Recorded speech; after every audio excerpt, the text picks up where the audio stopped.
Olá, gurias! Começa agora mais um episódio do nosso podcast. Hoje nós vamos viajar juntas lá para o Sudeste brasileiro e conhecer mais sobre uma técnica utilizada nos vinhedos para alterar o período de colheita da uva e assim elaborar vinhos de excelente qualidade, os quais estão ganhando apreciadores em todo o Brasil.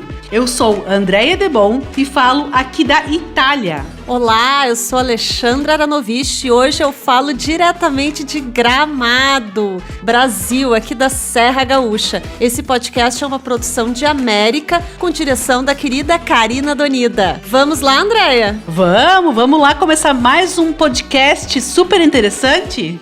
O assunto hoje me interessa muito e me chama a atenção, porque a gente ouve falar muito dos vinhos aqui da Serra Gaúcha, da campanha, e de repente o Brasil inteiro está produzindo rótulos de excelente qualidade, com técnicas que a gente nem tinha ouvido falar. Eu tinha visitado há muito tempo atrás o Vale do Rio São Francisco, que tem um tipo de poda que eu achei legal, que eu tava num vinhedo, de um lado era outono, do outro lado já era época da colheita. Era surreal aquilo. Então eles conseguem fazer 2 colheitas por ano de uma forma diferente, só que eles colocam água, né? Eles me ajudam, Andréia, tu que é expert. Sim, eles controlam o ciclo da videira através da irrigação. E hoje a gente vai conhecer um que eu nunca visitei, né? A gente vai falar com uma pessoa numa região que eu nunca visitei, que eu tô louca pra conhecer, que também tem uma técnica diferente, que não é semelhante, não é a do Vale do Rio São Francisco, e que eu provei meu primeiro vinho de lá, indicado por ti, da vinícola Estrada Real. Né? Me chamou muita atenção a qualidade e desde então eu venho me interessando em provar esses vinhos desta região. Pois é, Ali. Eu me lembro que a gente está falando de Minas Gerais e São Paulo. Eu me lembro que eu visitei essa região há mais ou menos uns 10 anos. E já naquela época, especialmente Minas Gerais chamava atenção pela qualidade dos vinhos, né? E aí, pouco a pouco, a gente percebe que se ouve falar mais desses vinhos e também de uma forma de cultivo da videira um pouco diferente da que nós temos na Serra Gaúcha, né? Na região maior produtora de vinhos do Brasil. E eles fazem um tipo, Alexandra, um tipo diferente de poda, e onde eles fazem a colheita da uva no inverno. Tu sabes que na Serra Gaúcha nós fazemos durante o verão, principalmente nos meses de janeiro e fevereiro. E lá é diferente, Alexandre. Eles fazem em julho e agosto. Muito louco. É legal contar para quem está nos ouvindo que praticamente no mundo inteiro a colheita é no verão, né? Da uva. Se em Mendonça, na França. E o legal dessa região que se reinventou, porque antigamente ela não poderia ter, não, pelo clima, pelo terroir, ela não poderia ter uva vinícola, né? Hoje ela está nascendo muitas vinícolas de excelente qualidade por conta dessa técnica que é uma revolução. E para isso, né, Alexandra, não vamos nós apresentar para os nossos ouvintes o que é essa técnica. A gente convidou, que a gente não é boba nem nada, a gente convidou uma guria para conversar com a gente. Nós convidamos a Isabela e a gente vai apresentar ela logo depois, tá? Mas antes, Alexandra... Brinde, né? Tchim, tchim! Um brinde! Tchim, tchim! Tchim! Então seja muito bem-vinda, Isabela Peregrino, a nossa convidada de hoje aqui do nosso podcast, para falar um pouquinho sobre vinhos de colheita de inverno. O que é isso? Eu vou falar um pouquinho quem é a Isabela, tá? A Isabela é enóloga da Vitácia e também ela é enóloga responsável pela elaboração de alguns dos principais vinhos de inverno lá de Minas Gerais e também de São Paulo, tá? Além dos vinhos, ela também é especializada em elaborar espumantes pelo método Champenoise. E seus vinhos foram premiados em diversos concursos nacionais e internacionais. Então, seja muito bem-vinda. É tudo contigo, Isabela. Olá, meninas. Muito obrigada pelo convite. Fico muito feliz de estar aqui para falar do meu trabalho e do trabalho que a gente está desenvolvendo aqui no Sudeste. Ótimo, então, Isabela, conta um pouco pra gente como é que começou, digamos, a tua relação com o vinho, né? Onde é que tu estudou? Conta um pouco pra gente sobre a tua vida e vinho. Beleza. Eu, originalmente, né, eu sou farmacêutica. Eu fiz faculdade de farmácia primeiro, na Universidade Federal de Juiz de Fora. Eu sou mineira, né, eu sou daqui. E durante a faculdade de farmácia, uma amiga comentou comigo sobre sobre programas de estágio fora, né, de intercâmbio. E ela gostaria muito de fazer um intercâmbio fora, me perguntou se eu poderia ir junto com ela. E a gente procurou um que fosse relacionado à parte que a gente conseguisse juntar com a farmácia. E havia, então, a oportunidade de fazer um estágio numa vinícola na Califórnia, né, na área de controle de qualidade. E aí a gente foi, né? Então eu fui para a Califórnia no final da faculdade de farmácia e fiz estágio numa vinícola chamada J-Lore. É uma vinícola bem grande e eu fiquei absolutamente encantada com aquele mundo. Falei, se é isso, é com isso. Até então, desculpa, tu eras bebedora de vinhos ou ainda não? Pouco. Não muito. Não era muito do vinho, não. Também estudante, né? Não tinha dinheiro. Então, certo. Aquele negócio fica difícil. A gente começa com a caipirinha, né? Com o drink. Aos poucos a gente vai ganhando dinheiro, vai entrando no mundo do vinho.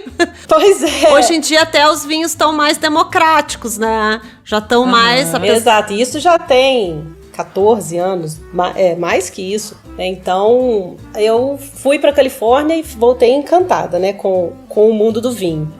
Fiz a parte de ênfase na faculdade de farmácia em indústria de alimentos e bebidas, né?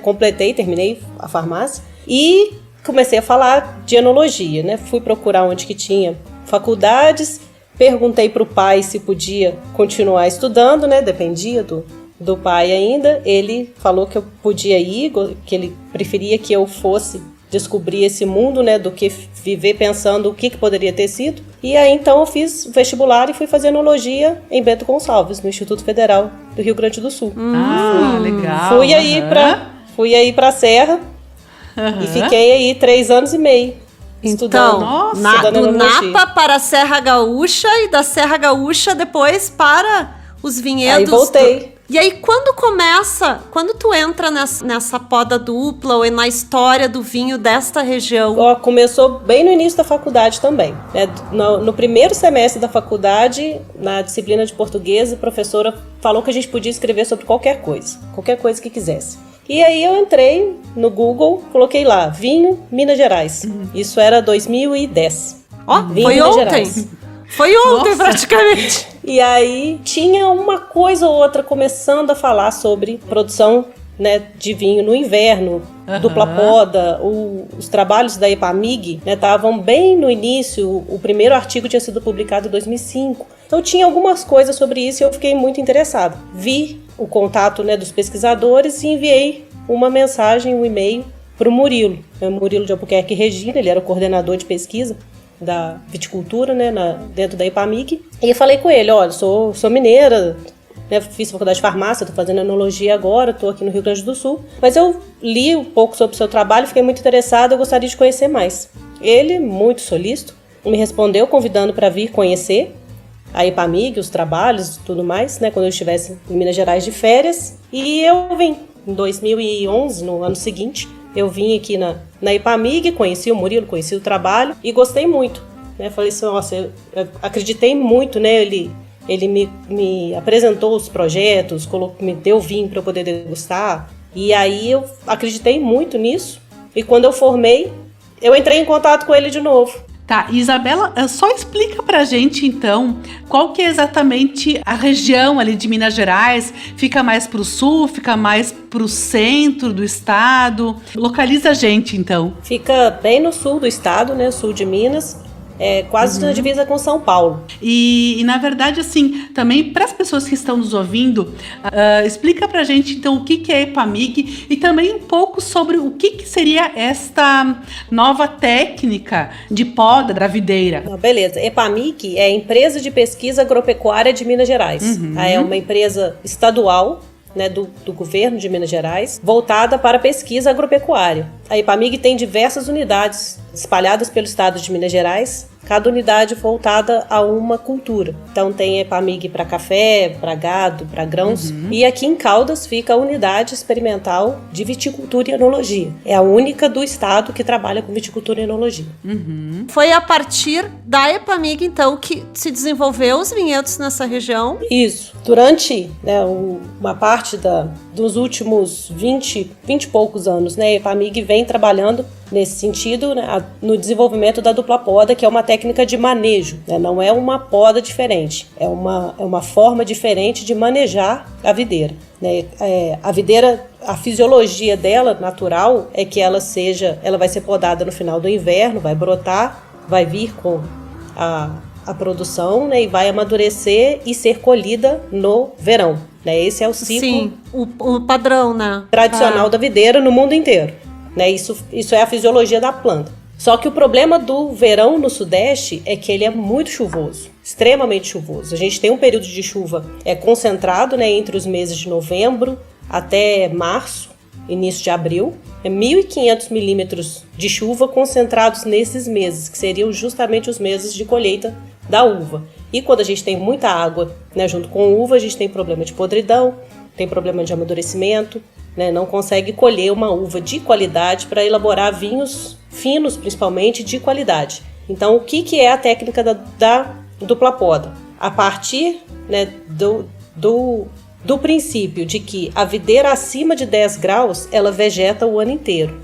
Então, se a gente não tem um inverno muito rigoroso, a videira não vai entrar em dormência. Então, ela vai vegetar o ano inteiro. A videira, como é uma espécie do hemisfério norte, de regiões frias, quando ela fica submetida a baixas temperaturas constantemente, ela perde as folhas e entra em dormência. É um mecanismo natural da planta, né? E aí, quando ela está acima dessa temperatura, então se você tem um inverno ameno, ela consegue vegetar o ano inteiro. E é o que a gente tem aqui no Sudeste, né?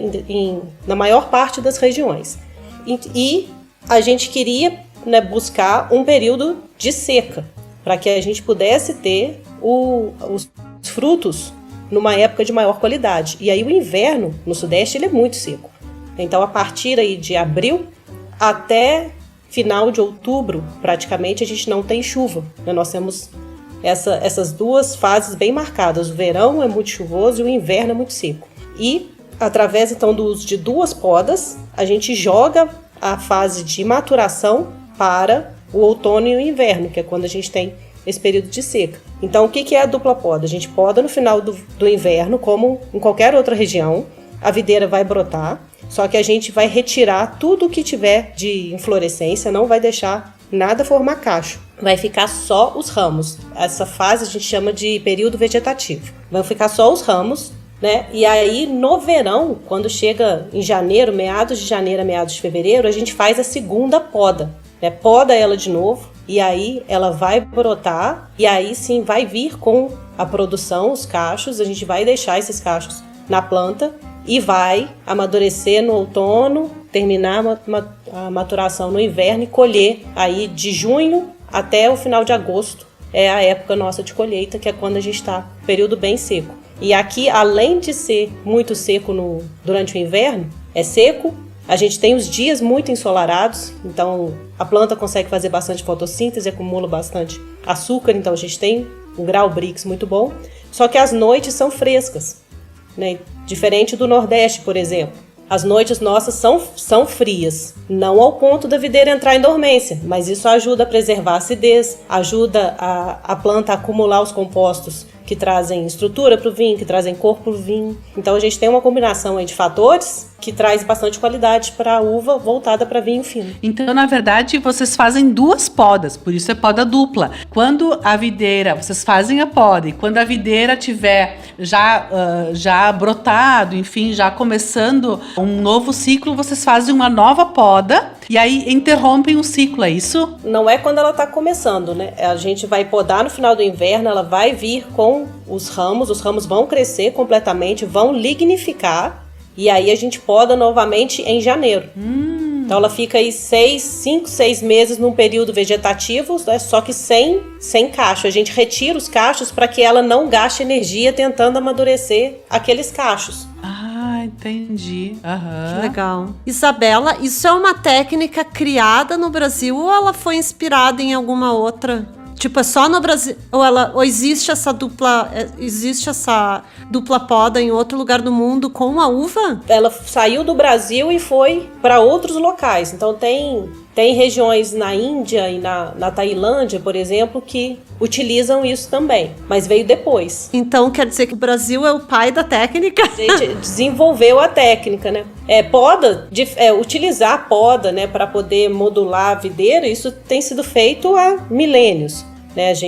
Mas nesse sentido, né, de pegar a produção, né, jogar a época de maturação especificamente para o inverno, né, pensando na característica meteorológica de uma região, como é o Sudeste. E isso foi desenvolvido por nós aqui, né, aqui na Epamig. Isso interfere na qualidade da uva? Porque eu tomei 2, 3 vinhos e achei ótimo, qualidade maravilhosa, mas não consigo perceber. Existe uma diferença no vinho com essa? A qualidade é muito superior, né? Quando a gente tem publicações e tudo mais, se você tentar manejar as mesmas videiras, colhendo no verão e no inverno, a qualidade do inverno é muito superior. Que legal. Não tem comparação, sabe? A qualidade é muito maior por causa dessa característica que a gente tem. O dia seco, né? Tempo seco, dias ensolarados e noites frias remetem um pouco ao que se tem no Mediterrâneo, normalmente, né? Tirando esse ano que está aí com ondas de calor muito fortes, né? Na Europa. Mas essa característica remete ao que é o verão do Mediterrâneo, por exemplo, né? Que é uma região de referência na qualidade de vinhos, né? Então, foi isso que foi pensado. 2010, quando tudo isso começou, existia uma vinícola, talvez. Hoje, existem quantos hoje que tu tá? 2022, existem quantas vinícolas já nessa região entre Minas e São Paulo? E já são dezenas, se já não tivesse em projetos implantados. Nossa, né, com parreirais em formação, são centenas. Tá? Não só no Sudeste, né? A gente falou aí no início de Minas Gerais e São Paulo, mas tem projetos no Rio de Janeiro, tem projetos no Espírito Santo, em todos os estados do Centro-Oeste e também na Chapada Diamantina, na Bahia, né? Tanto que hoje nós já temos uma associação chamada Associação Nacional dos Produtores de Vinho de Inverno, chama Amprovin, né? Eu sou uma das diretoras da associação. Nossa! E muito dentro legal. dessa associação nós temos 40 associados já. Mas, além desses, né, já são vários outros que ainda não estão, né, na associação, mas que já estão com parreirais implantados. Então, assim, sempre que eu olhar no rótulo e estiver escrito colheita de inverno, significa isto. O vinho foi elaborado com esta técnica da dupla poda, é isto? A marca coletiva registrada, que a gente já tem o registro da marca coletiva no INPI, que é o Instituto Nacional de Proteção Industrial, é vinho de inverno. Tá? Então, a marca correta, né, a forma correta de remeter a esse produto é vinho de inverno. Existe até vinho branco com o selo vinho de inverno? Existe, branco, rosé, né? Para ser vinho de inverno, o parreiral tem que ser manejado em dupla poda, dentro dessas regiões que eu comentei, né? Os estados do Sudeste, Centro-Oeste e na Chapada Diamantina, na Bahia. E atender ainda uma série de outros quesitos, né? Passar por avaliação sensorial, análises físico-químicas, né? Para conseguir ter o selo, né, da marca coletiva ao final, mas isso já está tudo bem desenhado e caminhando. Isabela, a gente sabe que uma das variedades que melhor tem se adaptado nessas regiões foi a Syrah. Isso se confirma mesmo? Existem outras variedades tintas e até mesmo brancas que tu percebas assim que elas têm apresentado um resultado diferente, assim, um potencial melhor? Sim, a Syrah já é muito bem documentada, né, desde o início da dupla poda. Foi a variedade que mais se destacou nos primeiros ensaios. Ela, então, foi bastante estudada. A gente tem estudos em cima dela com porta-enxerto, tipo de poda, densidade de plantio, clones. Tem um estudo grande em cima da Syrah e também da Sauvignon Blanc. Tá? Então, entre as brancas, a Sauvignon Blanc é das que mais se destacaram também. Então, essas duas são os dois pilares da dupla poda. Depois, além delas, como a gente não pode apoiar uma região inteira, né, só em 2 variedades, a gente tem já experimentos com outras variedades. Dessas que a gente já tem resultados bons comprovados. Marcelin, Tempranillo, Grenache, Chenin Blanc, Marsanne, Vermentino, são variedades que se adaptam bem também à técnica, né, e conseguem produzir bem tanto qualidade do vinho como qualidade agronômica, né? Não adianta, tem algumas variedades que elas fazem um vinho muito bom, mas a resposta agronômica às vezes ainda não está satisfatória. Então a gente tem que sempre prezar pelas os dois fatores. E uma pergunta que sempre me vem é em relação às Cabernets, né, que são variedades muito vendáveis, né? Cabernet Sauvignon, Cabernet Franc, Merlot. Essas variedades, elas precisam de porta-enxertos mais vigorosos para poder responder bem à dupla poda, mas respondem também com qualidade e quantidade quando em porta-enxertos vigorosos. Certo. Isabela, hoje tu trabalhas então no grupo, né, na empresa Vitácia, e a empresa Vitácia é então do pesquisador Murilo, que é digamos que seria o pai dessa dupla poda, correto? Isso mesmo. E além da Vitácia, tu trabalhas também como consultor em outras vinícolas. Como é que é o teu trabalho hoje como enóloga? Eu sou responsável pela vinificação de 22 empresas ao todo. Então, são 14 dessas empresas que estão com a gente dentro da Vitácia Enológica. Então, o Grupo Vitácia Brasil, dos quais o Murilo é um dos sócios, é a principal viveiro vitícola do país, né? Dentro dessa empresa a gente tem a vinícola, que é a Vitácia Enológica, uma vinícola de 212 mil litros de capacidade, e lá a gente presta serviço de vinificação para outras empresas. Então, produtores que têm só o parreiral e ainda não têm a sua estrutura de vinificação podem vinificar com a gente. Lá dentro hoje são 14, e fora dessas 14 eu ainda presto assessoria para mais 8, né? Que aí tem vinícolas próprias e fazem fora de lá. Todas São Paulo e Minas. São Paulo e Minas, todas. E uma no Rio de Janeiro. Isabela, e sobra tempo para algum projeto pessoal teu? Chega a ter o teu vinho? Ou tu tem o desejo de ter o teu vinho? Eu tenho um parreiral meu próprio, tá no início ainda de produção, né? Ano passado foi a primeira colheitinha, 240 quilos só, mas esse ano vai aumentar. Então, é um parreiral que eu tenho junto com o meu marido aqui em Caldas. A gente tem 1 hectare, metade do hectare é Chardonnay e o restante é Vermentino. Olha! Só que aí o meu parreiral não é em dupla poda, porque aqui em Caldas, onde eu moro, né? Caldas é uma cidade muito alta e muito fria no inverno. Aqui eu estou a 1.200 metros de altitude e a altitude é um fator limitante. É um fator limitante para dupla poda, né? Quando a altitude é muito alta, o inverno é muito rigoroso e aí a gente não consegue fazer dupla poda. A videira aqui em Caldas, ela entra em dormência, né? Perde as folhas. E aí realmente não tem como fazer. Sim, então, porque o meu parreiral é nossa, de verão. Super alto. 1.200 metros. É um dos municípios mais frios de Minas Gerais. É Caldas. E sabe que também, quando as pessoas falam assim, por exemplo, a Chapada Diamantina lá na Bahia, quando as pessoas dizem, na Bahia não tem frio, mas a Chapada Diamantina, eu visitei a Chapada há alguns anos, e eu me lembro que eu cheguei lá, tava 10 graus. Sabe? Exato, lá E tava frio. E eu pensei, meu Deus, eu jamais pensei que eu fosse sentir frio na Bahia. Mas era um lugar tão alto, a Chapada, que é um local hoje de produção, de cultivo de vinhas e produção de uvas. E a gente jamais imagina que tem frio na Bahia, mas tem, né? Justamente por isso que essa região está dentro do escopo do vinho de inverno, né? Porque eles atendem as condições, né, de baixa chuva no inverno, a temperatura, porque a gente tem tudo isso delimitado também, né? Temperatura mínima, média, máxima.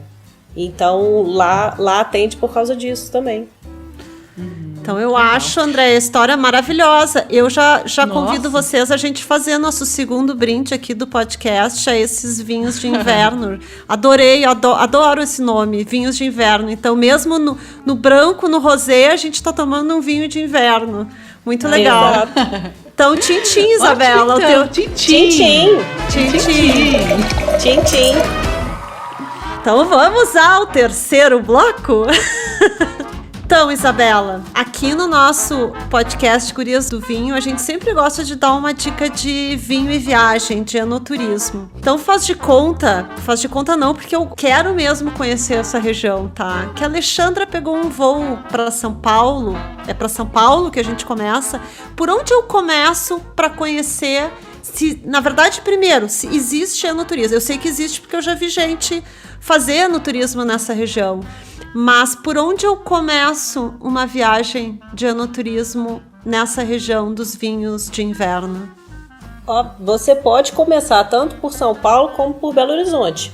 É só ver o sentido, né? Mas vamos dizer, se for começar por Belo Horizonte, vai pegar Fernão Dias sentido São Paulo, né? E aí vai começar a descer a rodovia.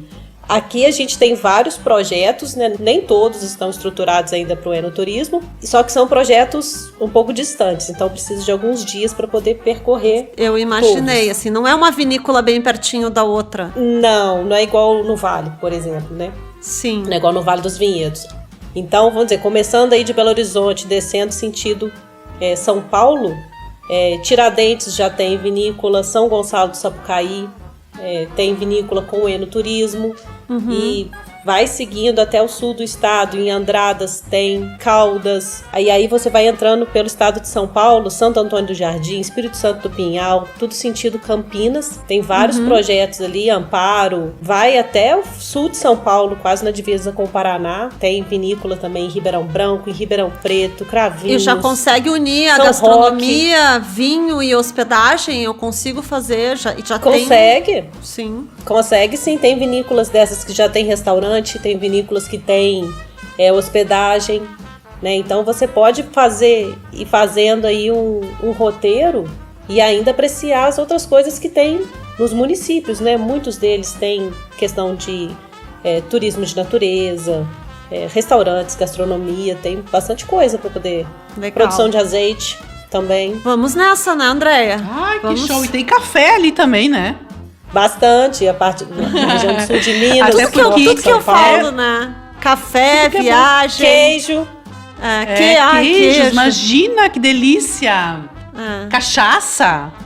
Exato, então, vinho, tem cachaça, queijo, a comida mineira também é muito famosa.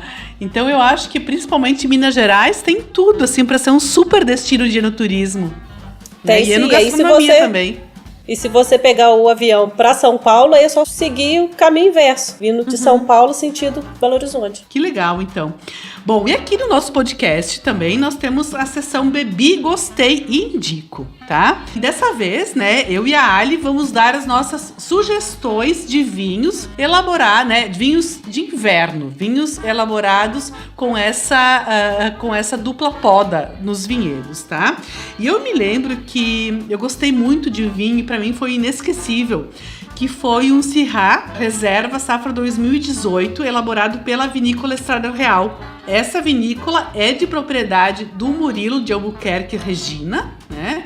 Que é o pai, digamos, dessa dupla poda. E essa vinícola ela fica localizada em Três Corações, que é lá no sul de Minas. Para mim foi assim um dos vinhos inesquecíveis que eu bebi quando nós falamos em vinhos de inverno. E tu lembra de algum alho assim que te chamou atenção? Olha só, eu posso passar a minha vez para Isabela, para ela me indicar um vinho que eu devo começar bebendo, tipo, prova esses aqui para começar a conhecer bem o nosso vinho, hein, Isabela? Pode? Tem bastante coisa. Muita coisa? Tem bastante coisa. Eu, na verdade, degustei o Estrada Real, primeira Estrada, né? E o Maria Maria. Sim. Não lembro de ter degustado, talvez numa feira, eu degustei algum outro. Aliás, tem uma feira em breve aqui na nossa região ali de Bento, e eu espero encontrar os vinhos de inverno para degustar, para conhecer mais, né? E aí, se eu encontrar eles, por qual uva, então, para não indicar, se tu não quer indicar uma vinícola, qual que tu acha que eu devo provar, degustar? Não, o principal é Syrah, né? Então, o que você mais vai encontrar é Syrah, mas são todos Syrahs diferentes, porque as regiões fazem diferença, né? Então, por exemplo, já conhece o Primeira Estrada, Maria Maria. Tem vários outros também que estão saindo agora, né? Estão surgindo, aparecendo. Bárbara Eliodora, Stella Valentino, Caso Geraldo, Vinícola Góes, Terras Altas, a Terra Góes Nossa. é muito, eu vejo que muita gente fala da Góes e da Geraldo também, da Casa Geraldo. Exato, são vinícolas grandes, né, que já têm se destacado bastante, têm investido bastante. Exato, já são vinícolas mais antigas, né, e que têm migrado bastante para os vinhos de inverno agora, estão investindo muito em qualidade, tem um enoturismo muito bacana, né, são associados nossos aqui na Amprovin também, e tem tantos outros projetos pequenos e que estão surgindo agora, Arcano, tem vários. Podem entrar no nosso site da Amprovin, tem lá. Sim, o site é www.amprovin.com.br e lá tem a lista dos nossos associados, tem o site deles, tem a descrição das vinícolas. Legal. Quem quiser conhecer. Sabe que eu tô nesse segmento há 18 anos, né? E aí eu me lembro que eu fui pra Minas Gerais há uns 15 anos, assim. E aí eu visitei na época a Casa Geraldo e alguns projetos. E é tão legal hoje a gente ouvir, né, essas histórias de que a vitivinicultura, ela se expandiu para outros lugares do Brasil e ela tá crescendo e nos oferecendo vinhos de qualidade. Então, pra quem acompanha o setor há bastante tempo, assim, eu acho que é até emocionante, assim, a gente ouvir relatos como o teu, né? E dá vontade de provar todos esses vinhos, conhecer todos esses novos projetos, né? Muito legal. Então tem bastante coisa para conhecer, bastante coisa acontecendo aqui. Fica aí o convite para vir agora e ver como que tudo mudou. Ah, que legal. Legal. Que legal, a gente fica bem feliz. Bom, Alexandra, e para finalizar o episódio de hoje, então, né, nós vamos ao nosso vocabulário do vinho. E nós vamos falar hoje sobre a uva Syrah, né? Uma uva que nós temos visto que ela tem se destacado não só no Sudeste, mas também no Nordeste do Brasil, tá? Lá no Vale do São Francisco, a uva Syrah também tem nos apresentado vinhos de excelente qualidade, né? Que é uma uva potente, que nos oferece vinhos potentes também cheios de sabor. E onde é que ela surgiu, essa uva? Então, alguns estudiosos acreditam que ela tenha surgido lá no Egito e ela teria chegado à Europa pela região da Sicília, na Itália, aqui na Itália. Mas é que indica também que as mudas foram plantadas na França, onde esta uva tem se adaptado muito bem, né? E tem nos brindado com vinhos maravilhosos. Mas agora eu vou pedir para nossa convidada, para Isabela, tá? O que, na opinião dela, a Syrah tem de especial no Brasil, no Sudeste? O que ela nos apresenta de tão interessante? Nossa, Syrah, a minha história com a Syrah é tão comprida, eu tenho um convívio tão grande com a uva Syrah. O que eu gosto muito da Syrah, primeiro ponto, a cor, né? Ela tem uma cor muito púrpura, uma intensidade de cor muito bacana que dá pra gente diferenciar. Eu consigo diferenciar a Syrah de outras variedades só pela cor do mosto. E a questão aromática dela é muito ampla, né? Ela pode ir tanto do frutado, né, de frutas vermelhas, pode ir para frutas negras e também tem a pegada do couro, ela pode ter um defumado, ela pode ter especiarias. Então, dependendo da levedura que usa, dependendo da região, dependendo da forma que você vinifica, a gente consegue aí ter um leque muito grande de diferentes aromas, diferentes sensações, um vinho bem estruturado. E eu acho que é o que me encanta na Syrah, né? A gente consegue fazer vinhos diferentes, mas são sempre vinhos muito expressivos, com bastante cor e bastante estrutura. Que delícia, muito, né? Muito legal. Dá vontade de tomar um Syrah agora. Me deu também. Aqui nesse calor que eu teria que deixar gelar um pouco. Ou você pode tomar um Syrah Rosé. Syrah Rosé, nunca tomei Syrah Rosé. Que boa dica. Ótima dica, adorei. Pro Brasil, pro calor, né, no Brasil. Mas, Isabela, obrigada pela tua participação. Muito legal conhecer essa história aí de mais uma região de vinhos do Brasil que tá se despontando, assim, se destacando tanto, que tem feito aí fronteiras, nossos vinhos que tá fronteiras levando para o mundo coisas diferentes. Eu não sabia que o Brasil, nós somos pioneiros nessa dupla poda aí na viticultura. E chegamos ao fim de mais um episódio. Espero que todos tenham gostado, né? Eu adorei conversar com a Isabela. Tu também não gostou, Andréia? Nossa, que legal. Legal mesmo. E aí a gente sempre aprende, né? Sempre aprende várias coisas novas e sempre fica muito encantado com o crescimento da vitivinicultura no Brasil. Nós que somos defensoras do vinho brasileiro e sempre acreditamos, né, Alexandra, na qualidade do produto nacional, é muito legal a gente ouvir histórias como a da Isabela, que veio de uma outra área, veio da farmácia e se voltou para enologia, estudou, foi para Bento Gonçalves e voltou para sua região para poder fazer com que a vitivinicultura despontasse e fosse hoje uma grande região produtora de vinhos brasileiros. Muito legal. Então tá, muito prazer. E para quem tá nos ouvindo, né, gostou desse episódio, não deixe de compartilhar com as amigas, com a mãe, com a família, com quem ama vinho, com quem adora brindar com vocês. E aproveita também para seguir o nosso @Gurias do Vinho lá no Instagram. A gente está sempre postando conteúdo bem bacana. Em breve a Isabela vai estar lá no nosso Instagram, né, Isabela? Uma fotinho tua contando essa história tão legal desse episódio. Isso aí, com certeza. Que legal. Então tá, muito obrigada. Obrigada, Isabela. Alexandra, né? Muito prazer dividir contigo mais um episódio, né? Então tá bom, nos vemos no próximo episódio, né? Isabela, o teu Instagram. Meu Instagram Temos, é @BelaPeregrino, com um L só, Bela Peregrino. Então tá, vamos lá seguir. Tchim, tchim. Tchim, tchim, então. Tchim, tchim.